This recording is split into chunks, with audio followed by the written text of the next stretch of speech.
Hi friends, ಇಲ್ಲಿನ ಎಷ್ಟು ಸೊಗಸಾದ ಹಿಬಿಸ್ಕಸ್ ಗಿಡಗಳು. ಈ ಹೂ ತುಂಬಾ ಸುಂದರವಾಗಿದೆ.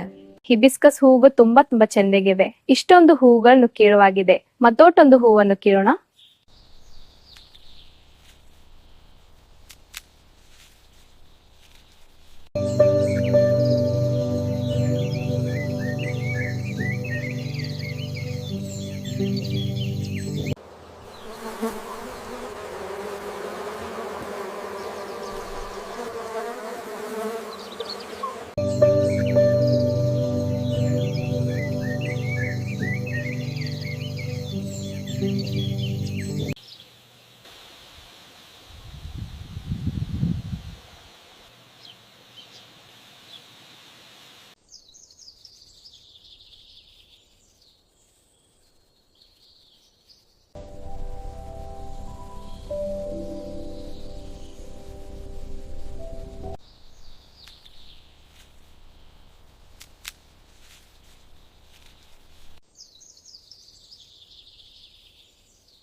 ನೋಡಿ, ದಾಸವಾಳ ಗಿಡದಲ್ಲಿ ಎಷ್ಟೊಂದು ಮೊಗ್ಗು ಬಿಟ್ಟಿದೆ ಅಂತ.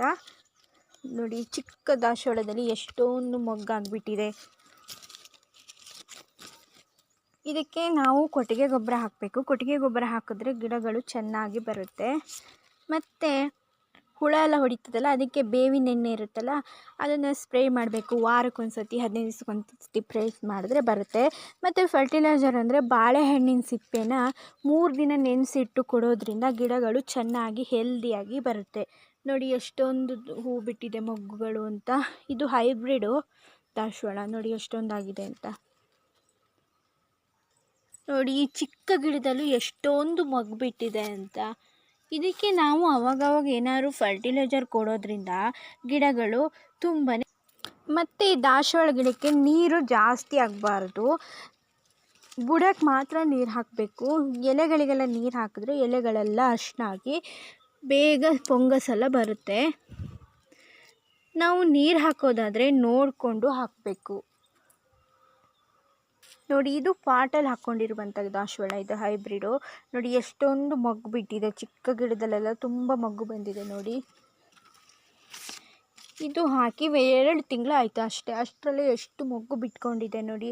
ನಾವು ಇದಕ್ಕೆ ಅವಾಗವಾಗ ಕೇರ್ ಮಾಡ್ತಾಯಿದ್ರೆ ಗಿಡಗಳು ತುಂಬಾ ಚೆನ್ನಾಗಿ ಬರುತ್ತೆ. ಇದಕ್ಕೆ ವಾರಕ್ಕೊಂದ್ಸತಿ ಫರ್ಟಿಲೈಸರ್ ಕೊಡೋದ್ರಿಂದ ಗಿಡ ನಾವು ಚೆಂದಾಗಿ ಕಾಣ್ಬೋದು, ಬುಷಿಯಾಗಿ ಬರುತ್ತೆ.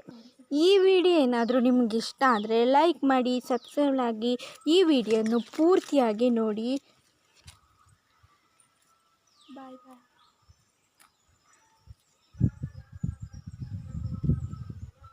Thank you for watching.